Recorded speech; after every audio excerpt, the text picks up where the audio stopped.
Although Western civilization is generally considered to be the product of Greek and Roman culture, the Greeks and Romans both acknowledge ancient Egypt as the source of great ancient wisdom.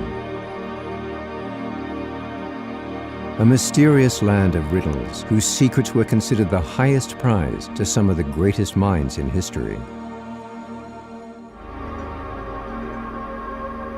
Sacred science was the original unified source of the myriad streams of modern mysticism, occultism, esotericism, and magical disciplines that exist today. These universal secrets were contained and kept alive in the mystery schools. The term mystery schools refers not to a specific place or time in ancient Egypt, but the timeless teachings passed down through word of mouth, encrypted into the temples, concealed and enshrined behind a veil of hieroglyphs and symbolism. Entrance to the temples that held the secrets was tightly restricted. They were the domain of royalty, priests, and privileged initiates. Forefathers of modern thought, such as Pythagoras, Plato, and others, tell of waiting more than 20 years preparing before acceptance into the mystery schools. The secret teachings were known as esoteric or occult or symbolist teachings and were held to contain the secrets of the universe and the keys to great magic.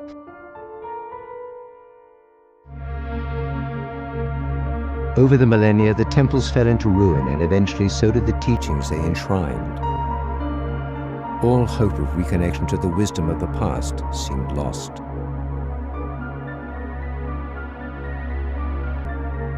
In an attempt to guard the magic from abuse at the hands of the profane public, the mystery schools went into hiding. The ancient secrets were shrouded in allegory and symbol and placed under the guardianship of various streams of initiatic societies. What secrets were held in the mystery schools that made them so important, so sought after? Well, it's this concept that there is ancient, mysterious, magical knowledge, which we initiates only can provide to you, and goes back to the time of Atlantis. All knowledge, the power to heal, the power to destroy, godlike powers hidden within secret societies.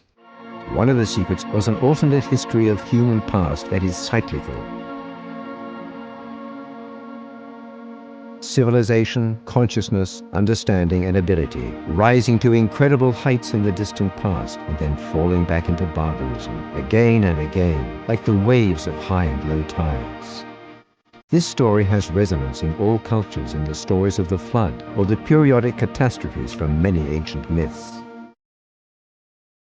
In this alternative model of our past, a vast accumulation of knowledge and ability was inherited from previous epochs.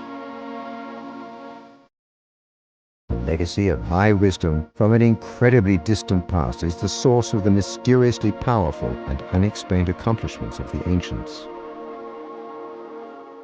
Atlantis is significant to understanding the secret societies, as it is said that all the mysteries believed by them have their beginning in this ancient empire. 2,500 years ago, the Greek philosopher Plato set down a dialogue called the Critias. He recounted the story of an ancient Greek poet and statesman named Solon. Solon had journeyed to Egypt in search of wisdom to help the government of his beloved Greece. The Greeks had been beset with factions and troubles, so Solon took counsel from the priests of the city of Sais. An old priest told him, "O Solon, Solon, you Greeks are never anything but children.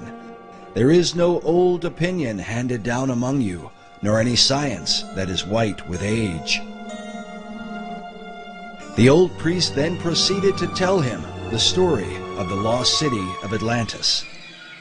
In the centuries that would follow, scholars and researchers have debated whether Plato's Atlantis was intended to be an account of real history or simply an allegorical myth.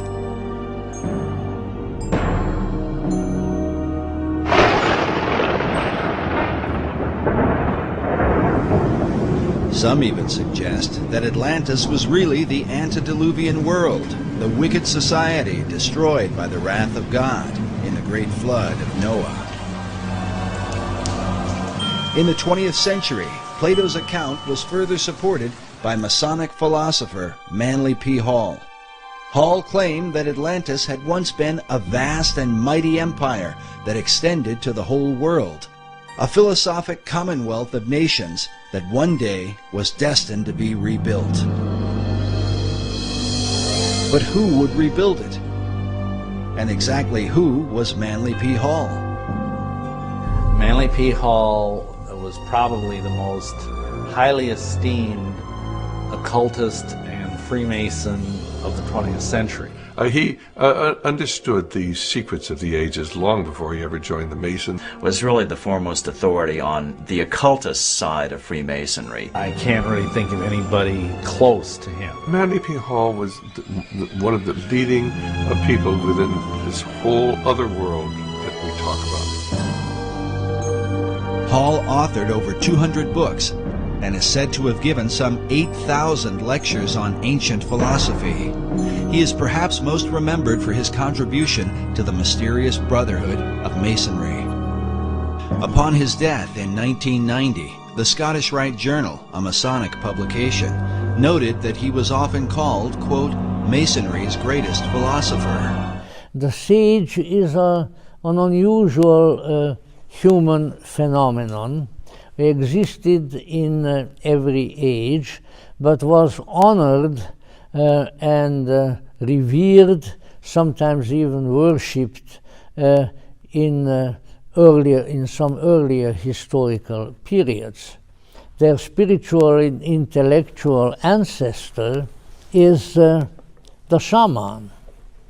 These are the wise people who receive an interior calling, or maybe have several incidents in their life when they are thus called, to separate themselves, at least for a while, from humanity, and to undergo an internal experience that turns them into archaic sages. And their role became that of advisors and spiritual inspirers and leaders of the community. As time went on, at least in some cultures, their role changed, morphed into that of the prophet. The prophets in history are the successors of the shamans, because the prophets are prophets not because they foretell the future, that is a misapprehension, but they know things that others don't. They hold conversations with deific beings, with inspiring and guiding agencies that other people can not perceive. And so they become the inspirers of their people. In modern times, we also have sages. In one of his books, Manly Palmer Hall writes that the sages, unknown to the majority of humanity, guard the wheel of time. This, of course, was very much a belief, perhaps a realization of Mr. Hall, that hidden behind all the commotion and the hullabaloo and the difficulties of human life in this world, there is a sort of secret inspiring and directing agency, which is obviously not known to most. And that this directive agency consists of the sages. According to esoterics, the religion of Atlantis was in fact the mystery school teachings that were embraced by the ancient philosophers.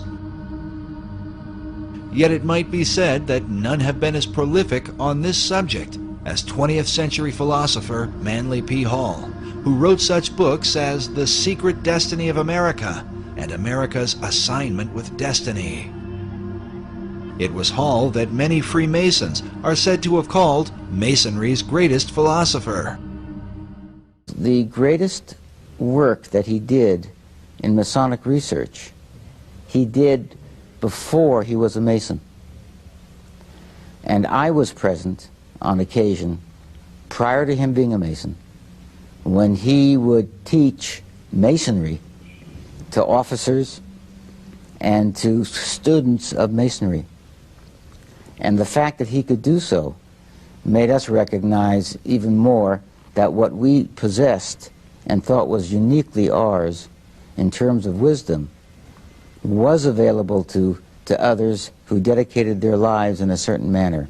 In 1934, Hall founded the Philosophical Research Society in Los Angeles, California, an organization dedicated to exploring the wisdom of all the world's traditions. It began in 1934, and I think in this building, the library itself was finished in 1936. This is one of the leading wisdom libraries in all of North America, if not the most comprehensive itself. The Philosophical Research Library has been highly regarded by esoteric students from all over the world. It is composed of books and artifacts collected by Manly Hall throughout his lifetime. Among those who revered the library was President Franklin D. Roosevelt, a Freemason and student of esoteric tradition. And Mr. Roosevelt himself, you know, back in 1942, after the Pearl Harbor invasion, sent some of his people here to microfiche the works in this library, because he looked upon it as a national treasure. He wanted to preserve it. When Hall died in 1990, his role as president of the society was succeeded by Dr. Obadiah Harris. Manly Hall, who was a young Canadian philosopher, sage type, envisioned re-establishing what he called the little Alexandrian library, which was, as you know, destroyed. He was very fortunate in that as he was giving a talk, he was still in his early 20s, a baroness, oil baroness, from Ventura, who owned most of the oil wells in Ventura County, told him that she was going to take care of him for the rest of his life, that no matter what he needed, let her know that she would see that he got it. And she wasn't really joking, because I've looked at the records, and back in the early 30s, when most of the country was in depression, I don't know if California was really in one, but most of the country was, she was giving him $50,000 and $100,000 at a time to go around and search out this wisdom literature in manuscript form and in book form. At 22, Manly began a trip around the world. His pilgrimage took him to many of the great cultural centers in Europe and Asia, from Korea to India, from China to Japan. His journey allowed him to encounter the amazing variety of human cultures, customs, and beliefs, and to experience the common threads of wisdom that bind together all of mankind.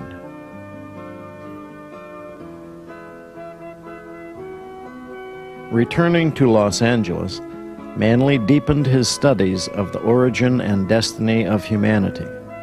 For 7 years, his principal endeavor was the creation of his big book on symbolic philosophy.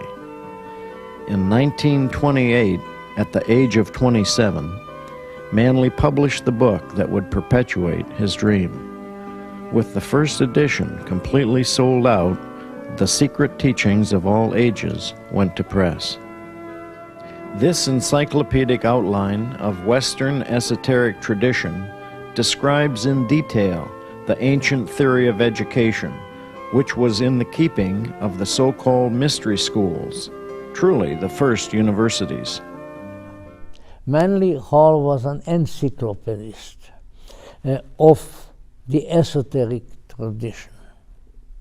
And so Manly Hall made it his business to create an encyclopedia, just like the encyclopedists did with the secular knowledge, to create an encyclopedia which would trace in an unbiased and uncorrupted and reliable fashion the various features of the esoteric tradition.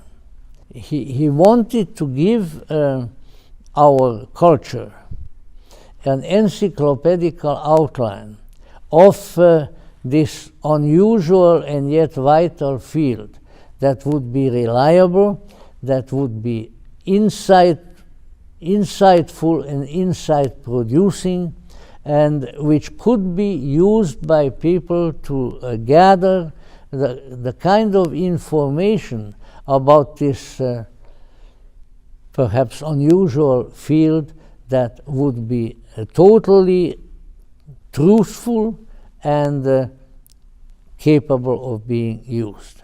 He put everything into it that was available to him, and when he said available, he always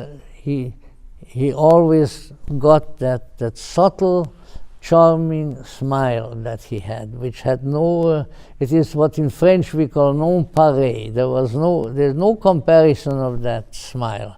And you could so perhaps deduce from that smile that he gathered his information from sources that were available to others, but perhaps also from sources that were only available to himself, namely in the depths of his own vast and mysterious and yet so kindly and beautiful soul.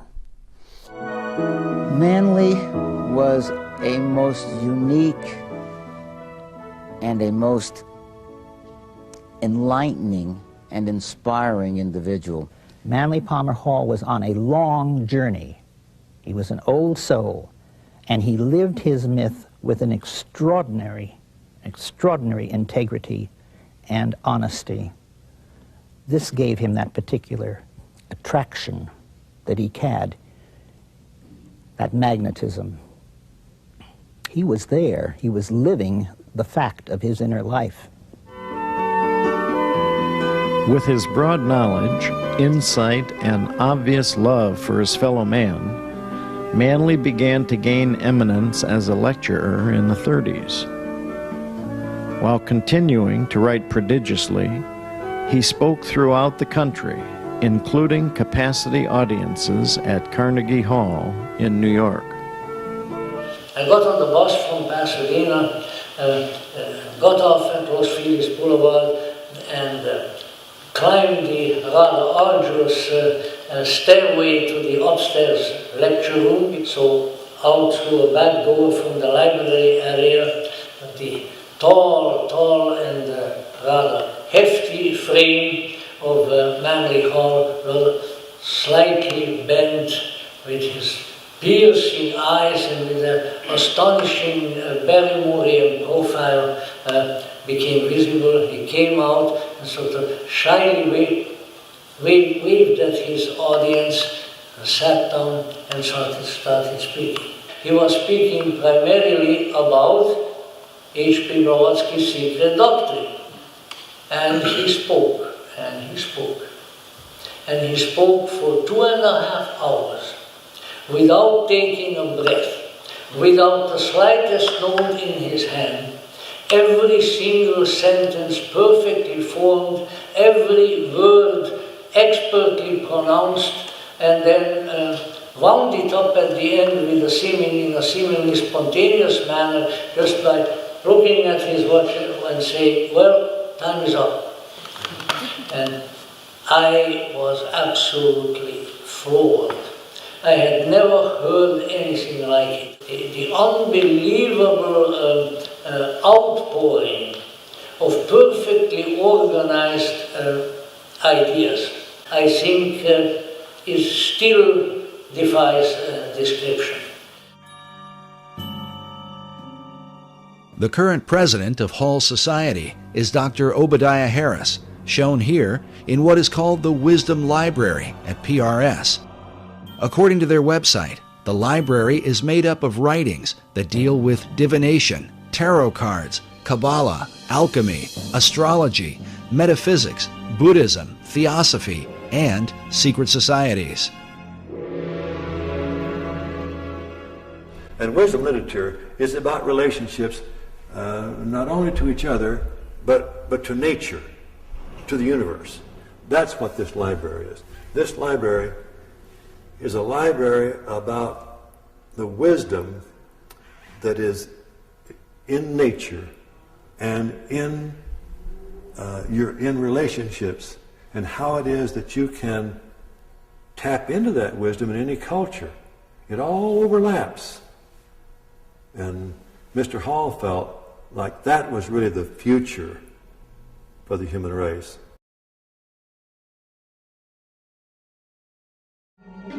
Well, Manly Hall, of course, really was one of the leaders of this whole world esoteric movement for probably 70 years or more. And he wrote extensively about the ancient mysteries, and he eventually joined the Masons and, of course, moved up very rapidly to 33rd degree Mason and then to the upper levels of Masonry. Manly P. Hall was a Freemason, wasn't he? Right, he was a 33rd degree Mason.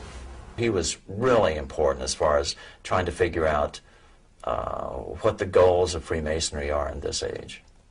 He gives you hints, just incredibly important hints at what they're all about at the root level, what it is they're really striving for, what is their core inner doctrine, which they really don't like much revealing to the rest of the world. It was my privilege to have Manly join the Masonic ranks and have him join in San Francisco. And then when I became Grand Commander of the Scottish Rite, I had the privilege of signing papers for him to be admitted into our ranks.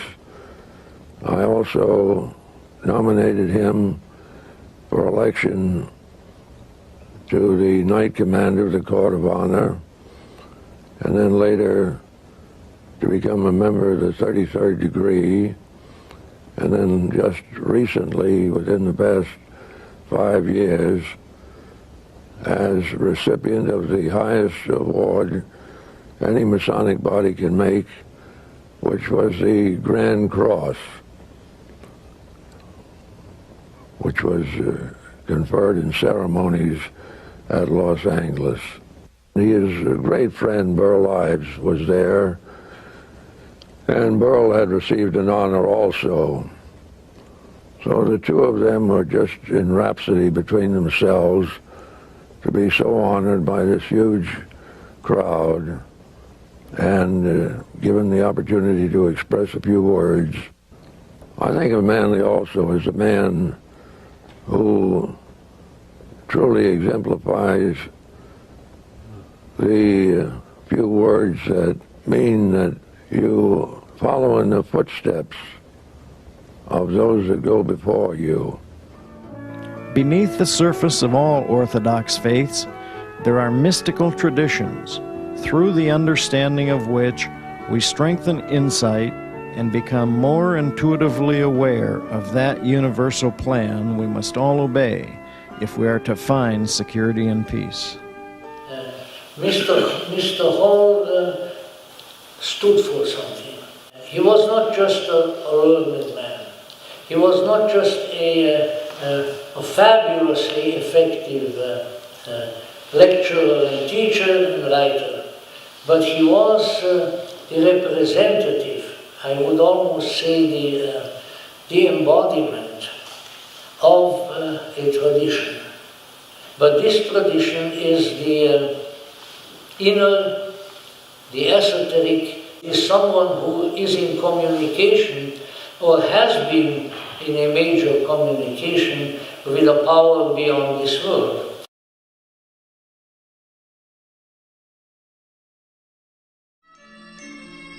A chief issue of debate are the very symbols that define the United States. Where did they come from, and what or who exactly do they represent? For many, the answers lie in the secret societies.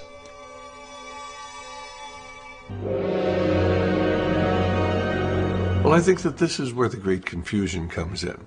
America was founded as a Christian nation, but it was also founded as an occult nation. And there have always been two parallel forces here in America. One the Christian, one the occult, dating back into the 1600s. And until you understand that, you can't understand anything going on in the world today. Well, I think it's obvious that anybody who has the eyes to see can see that Washington, D.C., and indeed many other state capitals are festooned with occult symbols. I mean, you can see their influence on the back of the Great Seal of the United States, where in 1782 they put on a pyramid capped by an all-seeing eye with the slogan beneath, Novus Ordo Seclorum, the new secular order of the world. That was in 1782. It was put on the back of the Great Seal of the United States, hidden there until about 1935, when it was taken off the back of the Great Seal of the United States and put on the back of the American dollar bill, where it is today, symbolizing the influence of the secret societies on America. And you know, there are some of our Christian ministries that want to tell you that a cult symbol is a Christian symbol. It just goes to show how effectively the Christians have been misled, and they've been misled intentionally by people who've infiltrated the Christian movement and have told them, oh, this is a Christian symbol. Well, where in Christian symbology do you come up with a pyramid? Where in Christian symbology do you come up with a glorified eye line? This is all the symbology that everybody who's involved with the occult understands. The glorified or all-seeing eye is known as the Eye of Horus, one of the most important gods of the Egyptian mysteries. Because these symbols come from the esoteric realm, it is important to define them according to the thinking of occult philosophers. Hall not only believed that the Great Seal was Masonic, but that it was created through the collective consciousness of the occult societies and represented the secret destiny that they had in mind for America. In 1926, Hall began publishing a newspaper called The All-Seeing Eye, dedicated to his occult views of philosophy. It was during Hall's era that the all-seeing eye of the Great Seal would be taken out of obscurity and placed on the back of the dollar bill by President Franklin D. Roosevelt in 1935. This might all be seen as just a coincidence, if not for the fact that FDR seemed to be familiar with Hall's teachings on the occult. FDR's interest in the arcane and mystical was further reflected in the relationship he had with his Secretary of Agriculture, Henry Asgard Wallace. And so it was then in 1935 when Franklin Delano Roosevelt was the President of the United States, and Henry Wallace was the Secretary of Agriculture. Now, Henry Wallace was deeply involved in the occult. Wallace's interest in mysticism was well known in circles around Washington, D.C. In spite of all this, FDR ardently defended him.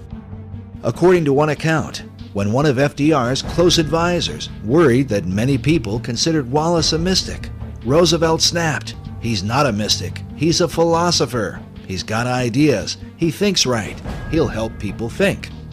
But the question was, who was helping Wallace think? This question has been deemed critical because it was Henry Wallace who suggested to FDR that the Great Seal be placed on the back of the dollar bill. But why? Well, it has a lot to do. Let's go back to really important individuals here. His name is Nicholas Roerich.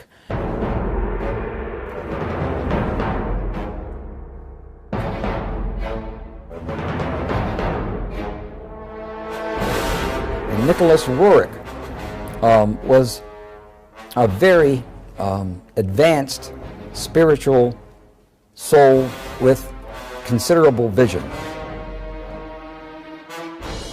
Nicholas Roerich was also a Rosicrucian. He was also a member of other secret societies. Roerich was a Russian painter and mystic who was deeply involved in theosophy and the teachings of Madame H.P. Blavatsky.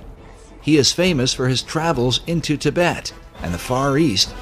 I believe that Nicholas Roerich was a spiritual teacher, not a supreme spiritual teacher, but was a teacher of Henry Asgard Wallace. Roerich was considered not only a teacher, but a spiritual mentor and guru to Henry Wallace. It's believed that Wallace recommended the Great Seal to FDR because of the mystical influence Roerich held over him. You know, the dollar bill thing was about the New World Order. Actually, that came from Franklin D. Roosevelt and others around him, even Nicholas Roerich. It's almost like baseball. Roerich to Wallace to FDR to the dollar bill. This really symbolized the fact that now the esoteric influence dominated the American government. And Morgenthau, the Secretary of Treasury, wrote extensively about this point, and he said there's some strange cabal, some mystical order behind the scenes, calling shots on the artwork that appears now on our dollar bills. He had to approve it, and he later had found out that this was all Henry Wallace's. It was all based on Henry Wallace's relationship to Nicholas Roerich. Nicholas Roerich is the person who is responsible for that ending up on the dollar bill. While many people have never heard of Roerich, he was a well-known figure during the FDR era, in the years preceding World War II.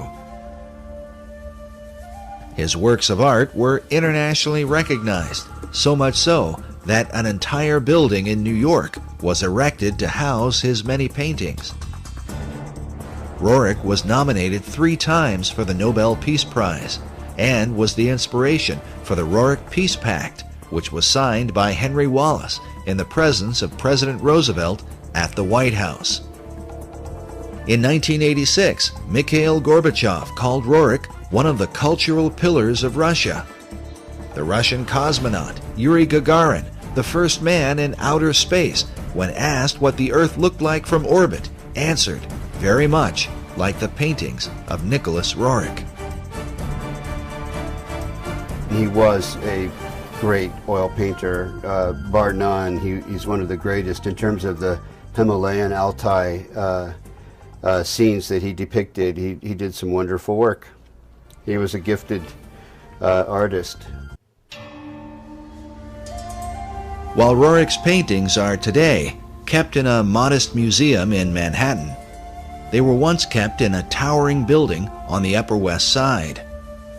In the 1920s, Roerich was supported by a wealthy benefactor and Freemason named Louis Horch. Like Wallace, Horch considered Roerich to be his guru and financed the construction of a massive building to honor him. It was called the Master Building. During this era, Roerich designed what he called a peace banner that went along with the Roerich Peace Pact that had been signed by Henry Wallace. The symbol was simply 3 circles in a triangle formation. This symbol can be seen even today, engraved on the black cornerstone of the Master Building. Absolutely. The whole building was built for him, for his use, in his honor, and in his name. And it was to be used as a place where there would be art galleries, art studios. Great writers of the past lived there. Joseph Campbell was there? Joseph Campbell lived there for a period of time. Joseph Campbell was a highly regarded esoteric who wrote about the power of myth. His works are still celebrated by the Theosophical Society to this day. Mr. Hall used to go to the Roerich Museum in his early days, just after he had written the big book called The Secret Teachings of All Ages, because there in the penthouse of the Roerich building met the very elite, the esoteric elite you might say, who were really into not only the mysteries of the great world religions, but also the mysteries that many people don't know that was part of the motivation in the founding of our own country.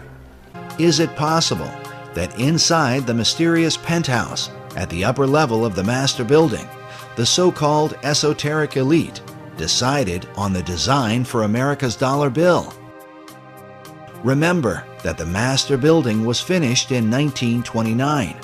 The Great Seal was not placed on America's currency until 6 years later, in 1935. All of the players in this drama were involved in Masonry, including the Secretary of Treasury, Henry Morgenthau. The Roriks themselves were known for tapping into the supernatural realm. The Roriks were particularly eccentric. Helena Rorik spent much of her lifetime channeling a spirit that called itself Master Mariah, the same spirit that inspired Madame Blavatsky. She started writing and she said, well, I get it from my masters. They're dictating to me, or I see it in the astral light, the inner worlds. Blavatsky explained that these invisible helpers were adepts, or masters, who are part of a brotherhood of enlightened spiritual beings. The average individual says, oh, that can't be true. And yet it is true. And when you talk to the people who are dealing with this, they come in contact with this many times. They have accessed this other dimension. And of course, many of the people who are into the New Age are into astral projection and in contact with these spirit beings. And there really are spirit beings out there. They refer to them as the Masters of Wisdom, or the Great White Brotherhood, or the Enlightened Ones. And they believe that they are guiding society. And so these masters are in separate brotherhoods in India, in Egypt, and elsewhere, who are helping to perhaps control the progress of the planet and spreading the wisdom.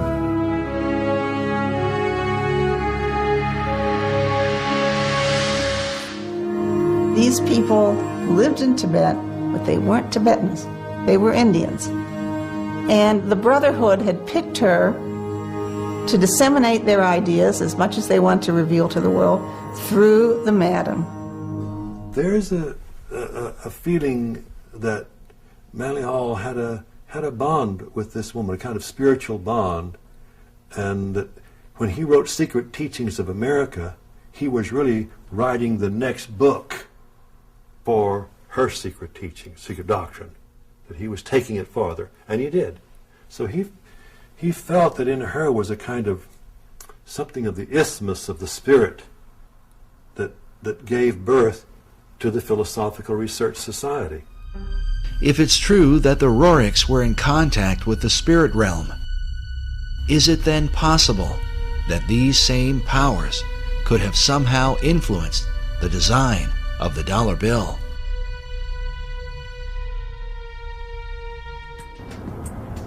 We're at the very top of the master building, and behind you is the river, and in front of you is the outside walling of the meditation room or temple or whatever one wants to call it, the chapel that Rorik had constructed for his private spiritual purposes. So it's right on the other side of this wall. It's this, all this in here. And that's the very top.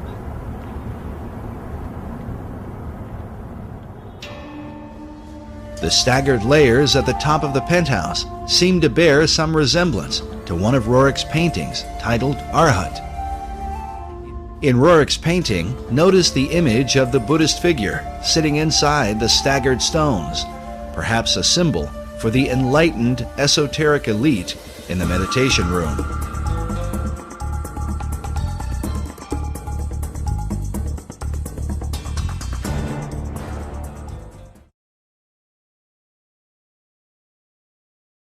Oddly enough, about the same time the Masons were finishing the work on the master building, Nicholas Rorik finished this painting titled The Last of Atlantis. This proves interesting because much of Hall's highly financed research was dedicated to investigating the founding and purpose of America. Through his research, Hall became convinced that America had a secret destiny that was known by the arcane societies of the ancient world. Was it this information that compelled FDR to preserve Hall's literature? Like Hall, FDR also believed that America had a rendezvous with destiny. Hall's connections to the White House and FDR are mysterious, but do not end with the library. Hall was also involved with a mysterious Russian mystic named Nicholas Roerich. Roerich was a Rosicrucian and member of the Theosophical Society. He was said to be a kind of spiritual mentor to Henry Wallace, a 32nd degree Mason who would become FDR's vice president. It was Roerich's influence that inspired Wallace and ultimately FDR to place the Great Seal of the United States on the back of the dollar bill, with the words Novus Ordo Seclorum, the new order of the ages. Dr. Harris, will you tell us about this statue here? Oh well, this would be a very favorite thing to Manly Hall. This is Nicholas Roerich. Today, a statuette of Nicholas Roerich can be found at the PRS Library. Well, actually, he lived even in the 20th century up until... What impact could the beliefs of men like Roerich and Manly P. Hall have had on the highest levels of America's government? They jumped a few decades from the New Deal because the Novus Ordo Seclorum can be translated to the New Deal in English as easily and readily as to the New Order or the New World Order.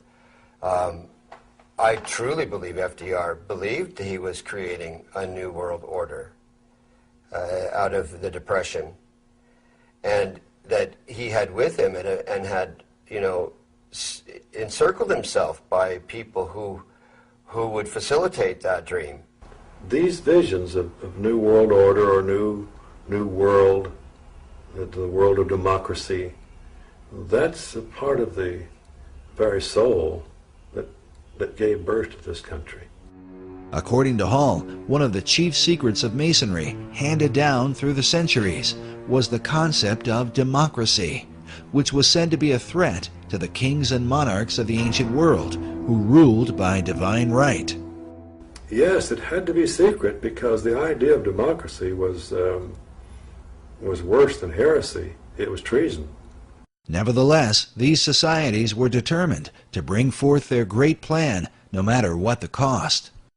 In his book, The Secret Destiny of America, Manly P. Hall wrote that world democracy was the secret dream of the great classical philosophers, saying that the brilliant plan of the ancients has survived to our time, and it will continue to function until the great work is accomplished. I'd say that he saw the secret destiny of America as the beginning of a world democracy, and that this was a kind of an experiment in democracy that had been envisioned for thousands of years before. So he saw this much like Francis Bacon envisioned what he called the New Atlantis. The purpose of the United States is to bring democracy to the nations of the world. Where did this become the function of our nation, to bring democracy to the world? You only need to read the writings of Manly P. Hall, where he tells you that for 3,000 years, secret societies have been working to bring democracy to the world. Yet the ancient philosophers recognized that a true democracy could only be achieved by a society of perfected men. The perfected men would be comfortable in a true democracy, and probably a true democracy cannot emerge until there is enough of such human beings in the world that can take over the government of man. It will be that kind of leadership. It'll be like Plato's vision of the philosopher king, the man who has wisdom and the man who has power. When one considers the repeated use of the word destiny by Manly Hall, who wrote of the secret destiny of America, along with FDR, who had knowledge of Hall's library, and who said that Americans had a rendezvous with destiny. And then Henry Wallace, who referred to America itself as the land of destiny. like many who are involved in New Age and occult ideas. Nicholas Roerich dreamed of a united one world order. Nicholas Roerich is seen as one of the key individuals, historical individuals, that had a lot to do with the development of the League of Nations and subsequently the United Nations, and is recognized as such in the United Nations building. I'm told, I haven't seen such commemoration, but I'm told it's there. And the history of the United Nations is often characterized in association with Nicholas Roerich's global peace efforts.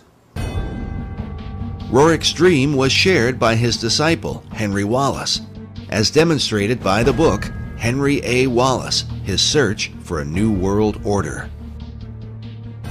This concept is visualized by the cracked bronze globe that sits outside the United Nations building, where a new world is literally breaking forth from the old. Many researchers have come to believe that the plan of these societies is that, like the Phoenix of old, the America that we know will ultimately be destroyed, and that from her ashes will be born a new world order. According to David Oveson, it was Manly Hall who taught that the American eagle was a cleverly disguised phoenix bird. In his writings, he documents this account from the 1st century A.D. There is a certain bird which is called a phoenix, and when the time of its dissolution draws near that it must die, it builds itself a nest. But as the flesh decays, a certain kind of worm is produced. According to this account, it is from this worm that the phoenix is reborn. This concept of a phoenix worm in its nest seems to be represented at the top of this column on a building found in Europe.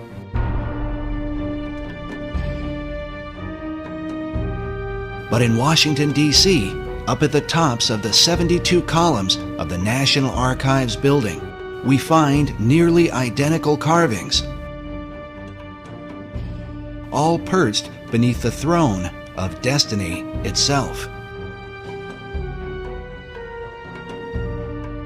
Could this somehow be a veiled reference to the secret destiny of America? And so Manly Hall prepared us for a turbulent and difficult and challenging era within which we live. He showed us how we are part of and we can be a conscious part of a tradition which is rooted in transcendence, which is rooted in something that is beyond this world, wherein really our own true nature originates. That we have within us a seed of transcendental deific light and glory. And if we recognize that, and if we cultivate this seed, this spark within us, then it in turn can put us in touch with its own source. What I try to convey is something that has to be appreciated at a level of feeling.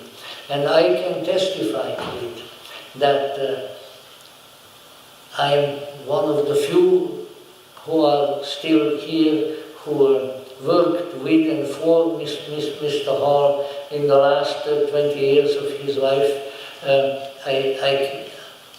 I can swear to it that we had a spiritual giant in our midst. And that, strange to say, he is not dead. He is not gone. There is something here in Los Angeles. His kindness and his benevolence, which everybody who was near him has felt, has not left us. And as long as we can keep that in mind, as long as we open ourselves to the kind of message and the kind of influence that he represented, we will not perish spiritually, intellectually, or physically, but that we will be able to go on to a future which will be worthy of our foundations, worthy of the great people who walked among us and taught among us, among which a particular place of honor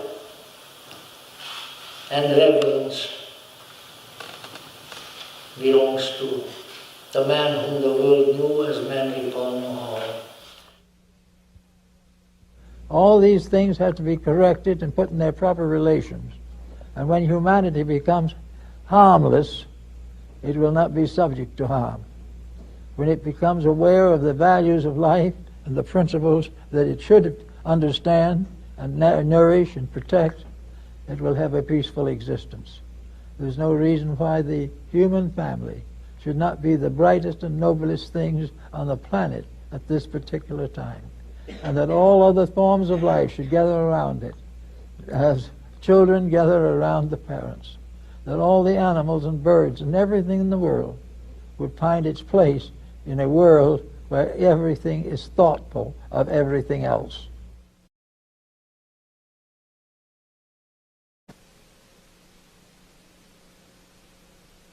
I think, as a Mason today, I have a right to speak up, and that is to say that the coming years are going to be of the greatest importance to the Masonic Order.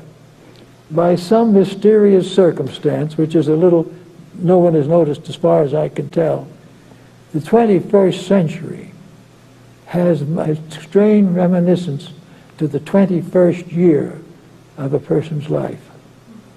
This is the year of the coming of age. It is at that time that theoretically the person is an adult. So on the 21st birthday of a nation, something very important must be considered.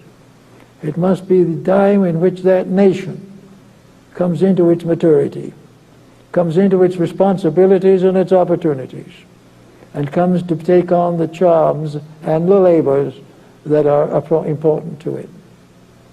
And we find in the records of the early Masonic work in this country references to the things that were accomplished under certain conditions. In the next few years, therefore, we are very likely to realize that we are at an impasse. The situation is serious. The stumbling and grumbling processes that we use will not prevail. Every day we come into worst condition. Every day the water is worse. The earth is more polluted. The air is more tainted. The more difficulties, the destruction of natural resources, the continuance of war, the development of destructive weaponry, all these things go on. Now, if they go on long enough, something is going to happen. Something is going to remind us that man does not have the right to destroy that which he did not create. He has not the right to take a beautiful world with all its privileges and opportunities and turn it into a purgatory. Every day we read the paper, there is more selfishness, more cupidity. And in a few years now, we're going to come to this period of a new generation. Now, there are a lot of people who are hoping a lot for this new generation. They are hoping that we're going to make a major step forward. Well, I think we will, and I think we will succeed. But I think it is very important that this situation should remind Freemasons that they have something to live for. They are not in something that was just an accident or an incident or for which they're paying dues. They have taken the obligations of being there when necessity arises. In the long, peaceful years, they can enjoy their own way of life. But when emergency arises, it is the duty of those who are dedicated to the common good to stand firm and do that which is necessary. It is time for them to begin to work with this problem. Almost all of the secret societies of the past have been dedicated to clean up jobs. They've all come like the Knights Templars to take care of the corruptions of various beliefs and doctrines. They came to take the place of political corruption that was beyond hope.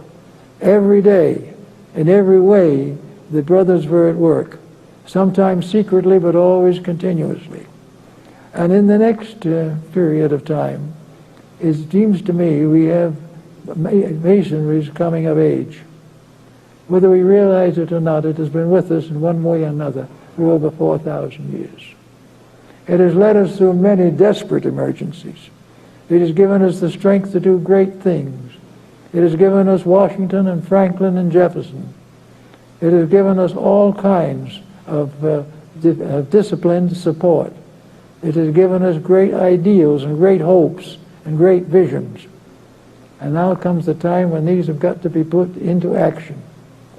There is no reason why there should not be a powerful reuniting of the light of Masonry in the hearts of every Freemason.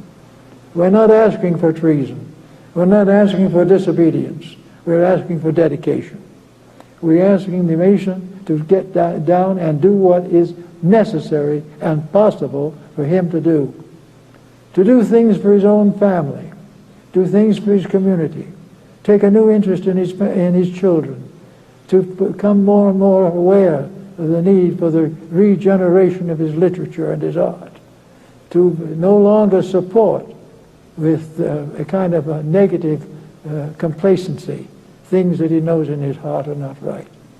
We don't ask him to do anything violent, but we think it would be very good for him to stop doing those things that he does not have to do, because those things which are not consistent with Masonry are not for him. We know that a great time is coming, that Masonry is no longer going to drift along. Masonry is not going to do little nice things. It is going to keep on its great charities, of course, but it is also going to become a personal problem, a personal matter, with every Mason thinking in terms of his own son and his own daughter. Every Mason unwilling to support that which he cannot consider to be ethical. The time is definitely here, and in this coming century, we're either going to have to make this adjustment or we're going to find a very serious collapse on our hands. If we do not make this century, our natural resources will be so distorted and diminished that we will be in great difficulty. There may be more wars and rumors of wars, but these can be avoided. There can be and should be what Nostradamus seer pointed out. He said in the closing years of the 20th century, there will be great confusion and sorrow and misery upon the earth, and great wars and troubles. But with the beginning of the 21st century, the Paraclete, the Prince of Peace, will come, and there will be a long time when the world will be in a blessed state of understanding. And to bring that understanding about, the integrities, the dedications, the beliefs, the hopes and ideals of the secret organizations of the last 5,000 years can be brought together in one definite purpose. There is one definite purpose, as we find God has given America to be free. To be free, it must be free of its own weaknesses. We have the great need for the restoration of idealism. I think we can all remember with some measure the struggle of the 17th century, which was probably one of the most interesting periods. Masonry was there under its own name. There was no question about that. It was the day of the alchemists. It was the day of the Illuminati. It was the day of all the mysteries and symbols of the Rosicrucians. It was a time in which society was attempting to transmute itself. It was seeking to turn base metals into gold, ignorance into wisdom, false doctrines into truth. And a mysterious order appeared at that time. It has never been completely identified, but it published certain manifestos telling the world that there were those who were behind the scenes, who were working and would continue to work, have never ceased working until the great labor had been accomplished.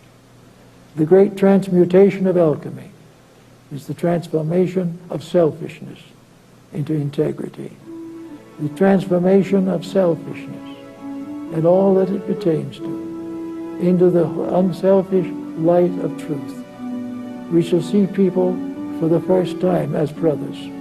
We shall recognize forever the dangers of wealth, the dangers of misunderstanding. We shall know definitely that we are capable of bringing back the golden age by lifting ourselves out of this age of gold.